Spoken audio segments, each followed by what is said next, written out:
La sierra donde crecí en los años 60 era un lugar donde las tradiciones y las supersticiones iban de la mano. Nuestro pueblo estaba rodeado de montañas cubiertas de densos bosques que parecían guardar secretos antiguos. Allí, los días transcurrían con la calma de un reloj que marcaba un tiempo más pausado que el del resto del mundo. Mi madre y yo vivíamos en una casa humilde, de paredes encaladas y un tejado rojizo que crujía con el viento. Mi padre había muerto años atrás y ella había tomado sobre sus hombros todas las responsabilidades. Una de las tareas más arduas era lavar la ropa en el lavandero público, un lugar que, aunque práctico, siempre había resultado extraño. El lavandero estaba en las afueras del pueblo, junto a un arroyo que se alimentaba de un manantial. Era un espacio abierto construido con piedras grises que siempre estaban frías al tacto. Había varias pilas rectangulares, cada una con su canal de agua que corría incesante. A pesar de su función cotidiana, el lavandero tenía algo inquietante, un silencio que parecía engullir los sonidos del bosque, como si el lugar se apartara del resto del mundo natural.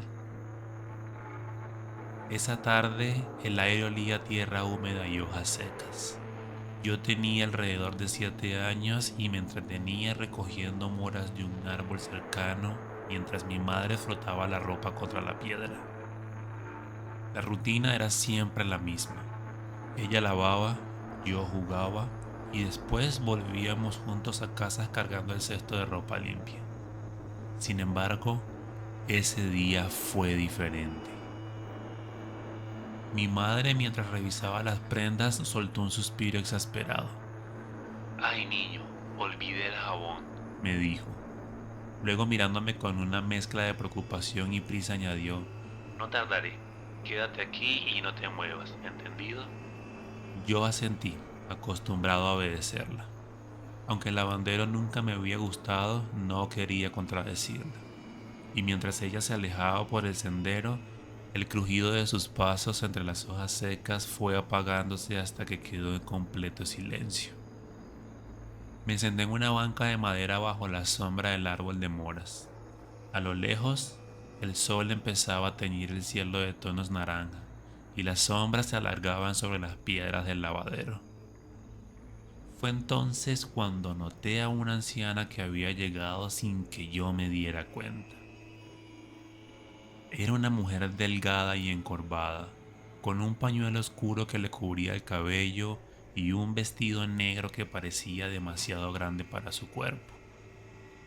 Lavaba la ropa con movimientos lentos y metódicos, y el sonido del agua al caer era el único ruido que rompía el silencio.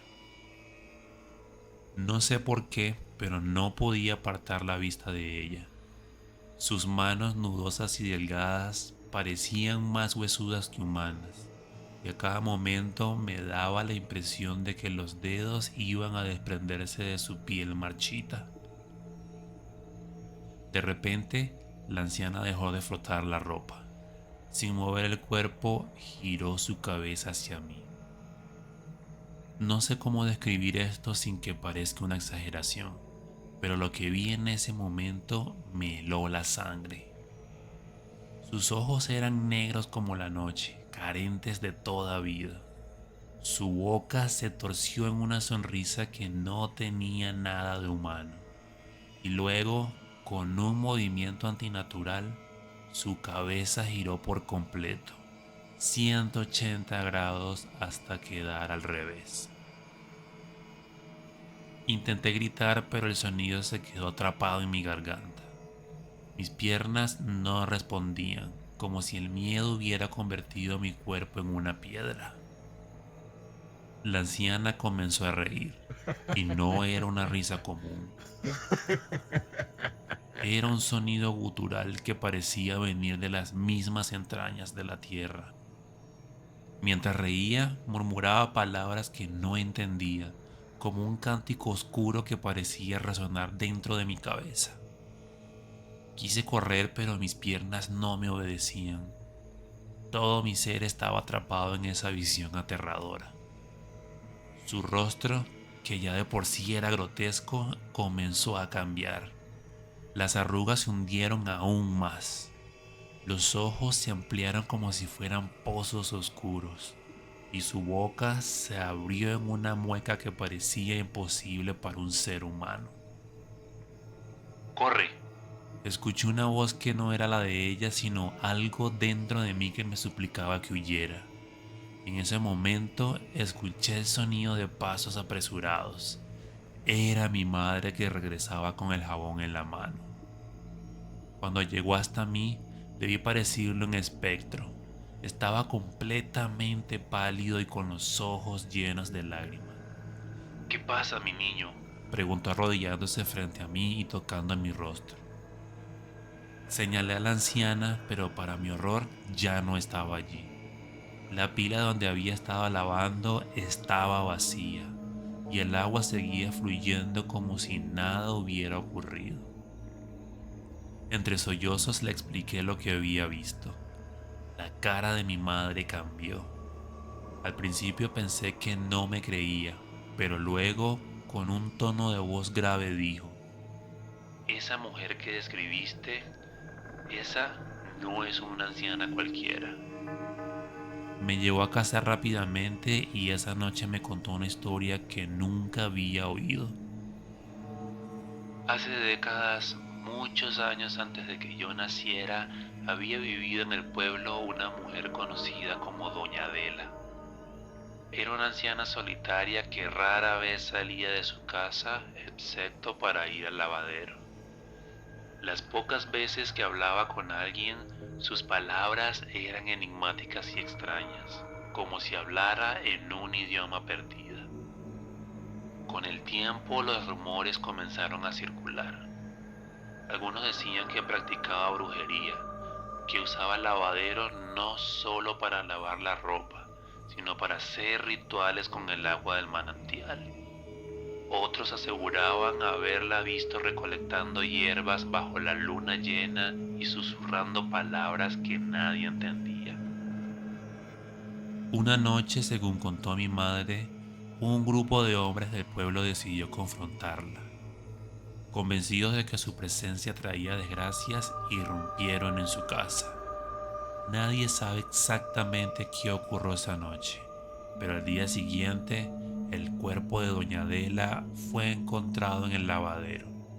Había sido golpeada y ahogada, y su cadáver quedó flotando en las pilas de agua. Desde entonces, las historias sobre su aparición comenzaron a circular. Se decía que su espíritu nunca había dejado el lavadero, que buscaba vengarse de quienes la habían asesinado y que cualquiera que la viera quedaría marcado por su maldición. Esa noche, después de escuchar esa historia, no pude dormir. Cada vez que cerraba los ojos veía la cara de la anciana y escuchaba su risa. A partir de ese día, algo cambió en mí. Tenía miedo de estar solo y los sueños comenzaron a atormentarme. Siempre eran iguales.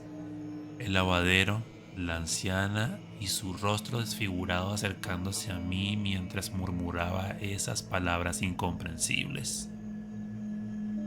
Con el tiempo, mi madre y yo dejamos de ir al lavadero. Conseguimos una vieja tina de madera en casa para lavar la ropa, aunque el trabajo fuera más pesado.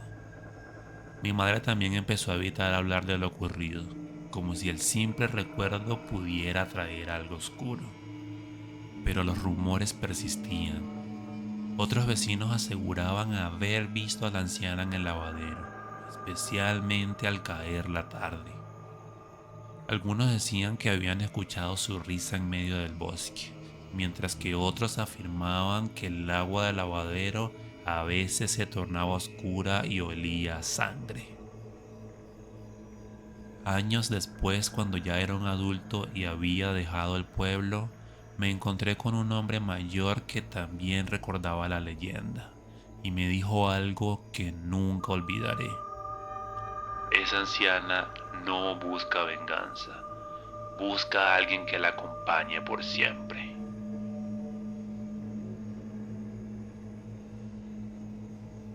Me llamo Martina y crecí en un pequeño pueblo llamado Capilla del Monte, en la provincia de Córdoba, Argentina. El lugar es conocido por sus paisajes serranos y su conexión con lo místico y lo inexplicable. Sin embargo, lo que viví con mi hermano mayor Julián cuando éramos niños no tiene explicación lógica, ni siquiera en un lugar tan peculiar como este. Es un recuerdo que aún me persigue hasta el día de hoy, y aunque han pasado años, no consigo liberarme del miedo. Todo comenzó cuando yo tenía 8 años y Julián 12. Vivíamos en una casona antigua que había pertenecido a nuestra familia por generaciones. Construida en el siglo XIX con paredes de adobe y techos altos, la casa era testigo de innumerables historias, la mayoría felices, pero otras no tanto. Había un mueble en particular que destacaba en el living, un sillón de cuero negro desgastado con tachuelas de bronce que lo recorrían. Pertenecía a la abuela Carmen, quien había fallecido mucho antes de que yo naciera. Según mamá, ese sillón no debía tocarse porque era de la abuela. ¿Y qué pasa si nos sentamos?, le pregunté una vez. Mamá me miró seria y me dijo: ese sillón no es para nosotros, Martina. Déjalo tranquilo. No supe si se trataba de una tradición familiar o de algo más, pero el tono en su voz siempre me hizo sentir que había algo extraño detrás de esa prohibición. Aquel invierno fue particularmente frío. La helada cubría el jardín y la niebla se enroscaba en los árboles al atardecer. Y una noche nuestros padres salieron a una reunión en la municipalidad y nos dejaron solos. Julián y yo aprovechamos para ver dibujos animados y comer galletas en el living. El viento soplaba fuerte afuera, hacía crujir las ventanas, pero no le dimos importancia. La vieja casa siempre hacía ruidos. Estábamos tan entretenidos que apenas notamos un sonido sordo proveniente del pasillo. Al principio lo ignoramos pensando que era el viento o algún ruido de la estructura, pero luego se repitió más fuerte. Julián apagó la televisión y ambos quedamos en silencio escuchando. El ruido venía del comedor, justo donde estaba el sillón de la abuela Carmen. Debe ser un ratón o algo, dijo Julián tratando de sonar valiente. Decidió investigar y yo lo seguí a regañadientes. Caminamos despacio iluminando el pasillo con una linterna porque la lámpara del comedor no funcionaba muy bien. Cuando llegamos, todo parecía en orden, pero el aire estaba helado, mucho más que el resto de la casa. El sillón estaba en su lugar, inmóvil, pero algo en la habitación me ponía los pelos de punta. Eres una miedosa, Martina, dijo Julián riendo nervioso, pero hasta él estaba inquieto. Regresamos al living tratando de convencernos de que no era nada, aunque esa noche apenas pudimos dormir. Al día siguiente las cosas se pusieron muy raras. Mientras hacíamos la tarea en la mesa del comedor, escuchamos claramente el ruido de pasos en el piso de arriba. Era imposible. Nuestras habitaciones estaban vacías y no teníamos mascotas. Julián decidió subir a revisar y yo lo seguí muy de cerca. Encontramos las habitaciones en perfecto orden, pero el sonido continuaba como si alguien invisible caminara justo detrás de nosotros. Con el pasar de los días, los incidentes se volvieron más frecuentes. Escuchamos susurros, golpes y a veces el sonido del cuero del sillón al crujir, como si alguien se sentara o se levantara de él. Una noche, mientras estábamos en la cama, escuchamos pasos acercándose lentamente a nuestra habitación. La puerta se abrió sola con un chirrido que congeló mi sangre. Apareció una figura en el umbral. Era una anciana con un vestido negro antiguo y cabello blanco recogido en un rodete. Su rostro estaba arrugado y sus ojos eran dos pozos oscuros. Julián encendió la linterna y la iluminó, pero ella no se movió. Parecía observarnos con una mezcla de tristeza y reproche. La miré fijamente y la reconocí al instante. Era la abuela Carmen. La había visto en fotos antiguas del álbum familiar. Intenté gritar, pero mi voz no salía. Julián se levantó de la cama tratando de enfrentarse a la figura, pero en cuanto dio un paso, ella desapareció. Esa noche no pudimos dormir y al día siguiente le contamos todo a nuestros padres. Y como era de esperar, no nos creyeron. Fue una pesadilla, chicos, dijo papá, restándole importancia. Pero mamá se quedó en silencio y noté que evitaba mirarnos a los ojos. A partir de esa noche, las apariciones se volvieron más frecuentes y violentas. La abuela Carmen no solo aparecía en el comedor y en el cuarto, sino que también movía objetos. Dejaba marcas en las paredes y a veces susurraba nuestros nombres al oído. Una noche Julián y yo decidimos enfrentarla. Armados de valor, esperamos en el comedor, sentados en el sillón que siempre evitábamos. Al principio no pasó nada, pero después de un rato el aire se enfrió drásticamente y una neblina apareció en la habitación. De la neblina surgió la figura de nuestra abuela. ¿Por qué nos haces esto?, gritó Julián con lágrimas en los ojos. La figura se quedó mirándonos con una expresión de tristeza y rabia. Este es mi hogar, susurró aunque su voz resonó en nuestras cabezas. Nunca debieron sentarse en mi sillón. Esa fue la primera vez que entendimos que el sillón era la clave. Al día siguiente se lo contamos a nuestros padres nuevamente, y esta vez sí nos creyeron. Decidieron deshacerse del sillón llevándolo a una iglesia para que fuera bendecido y quemado. Desde ese día, las apariciones cesaron y la casa recuperó su calma. Sin embargo, Julián y yo nunca volvimos a ser los mismos. La experiencia nos marcó para siempre, y aunque la vida siguió adelante, siempre llevamos con nosotros el recuerdo de esa presencia oscura que acechaba en nuestra casa de la abuela. A veces todavía sueño con esos ojos oscuros y profundos y despierto en medio de la noche con la sensación de que alguien me está observando desde la oscuridad.